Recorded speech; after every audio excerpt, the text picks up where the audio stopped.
আমি মাথা নেড়ে হ্যাঁ সূচক জবাব দিয়ে রুমে গেলাম। রুমে গিয়ে মার্কেট থেকে নিয়ে আসা সব জামা কাপড় বিছানা থেকে নিয়ে আমার আলনাতে রাখলাম। তারপর বাথরুমে গিয়ে 2 চোখে পানি দিয়ে রুমে এসে বিছানায় বসলাম। আমি বিছানায় বসে ভাবতে থাকি, দুনিয়ার মানুষগুলো কতই না বিচিত্রময়। একজন ভালো তো দুজন খারাপ। এখানে মানুষের টাকা পয়সা পোশাকই সব কিছু। আমি ভাবি এতিমখানায় অনেক ভালো ছিলাম, ওখানে সবার সাথে মিশতে পারতাম, থাকতে পারতাম। আর এখানে যে যার সে তার। এখানে সে বোঝা গেল আপন ছাড়া পর মানুষ কখনোই ভালো হয় না। হঠাৎ আমার রুমে রাফি চলে আসলো। ভাইয়া চলো বাইরে গিয়ে খেলবো, আমার সব বন্ধুগুলা নিচে আছে।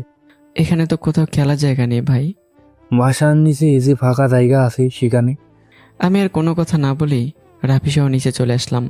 এসে দেখে বাসার সামনে তেমন বড় জায়গা নেই, তবে ছোট বাচ্চাদের খেলা করার মতো উপযুক্ত জায়গা আছে। গ্রামের ছেলে মেয়েগুলো কত বড় মাঠে খেলা করে, আর শহরের ছেলে মেয়েগুলো ঘরবন্দি মোবাইল টিভি এসব নিয়ে থাকে। শহরে পা ফেলার জায়গা নেই, আর গ্রামে কত শত জায়গা। গ্রামের ছেলেরা যদি খেলাধুলা করতে চায় তাহলে মানুষের ক্ষেতের জমিতেও গিয়ে করতে পারে, আর এখানকার ছেলেগুলো চাইলেও তা পারে না। রাফির সাথে আমি ক্রিকেট খেললাম।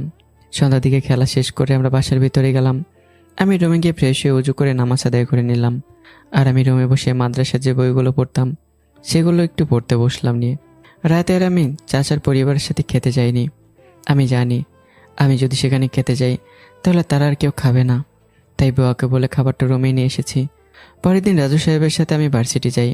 সেখানে গিয়ে সব ফর্মালিটি শেষ করে আমাকে আমার ক্লাসরুম চিনিয়ে লাইব্রেরিতে গিয়ে বই কিনে দেয়। তারপর আমাকে পুরো পথ চিনিয়ে দেয় কীভাবে ভার্সিটি থেকে আসা লাগবে, কিভাবে কোন জিনিস চিনে রাখবো যাতে করে আমি কোনো কিছু বলে না যাই। তাই রাজু চাচা আমাকে সব কিছু বলে দেয়। আমাকে বাসায় নামিয়ে দিয়ে চাচা তার অফিসে চলে যায়।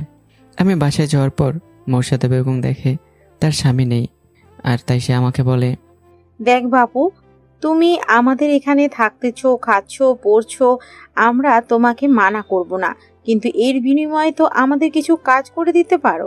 অবশ্যই চাচিমা। এই ছোট লোকের এতিম ছেলে কিসের চাচিমা রে? আমাকে ম্যাডাম ডাকবি, আর আমার মেয়েকে ছোট ম্যাডাম ডাকবি, বুঝলি? আমি চাচির এই এতিম কথাটা শোনার পর আমার ভেতরটা কেমন যেন রক্ত খারণ হতে থাকে। না চাইতেও চোখ দিয়ে পানি চলে আসে। আমি হাতের উল্টো পিঠ দিয়ে চোখের পানি মুছে বললাম, ঠিক আছে ম্যাডাম, বলেন কি করতে হবে আমাকে। তোমার দ্বারায় কাজ করে নিলে আবার আমার স্বামীকে বলে দিবে না তো? বলবো না ম্যাডাম। ওই যে বাথরুমে কাপড় দেখছো, যাও সব ধুয়ে ছাদে শুকাতে দিবে। আমি আর কোনো কথা না বলেই বাথরুমে চলে যাই। বাথরুমে ঢুকে দেখি মনে হয় সারা বছরের কাপড় এতদিনে মনে হয় ধোয়নি, আমার জন্যই মনে হয় রেখে দিয়েছে, মানে আমাকে দিয়ে সব ধুয়ে নেবে আর কি।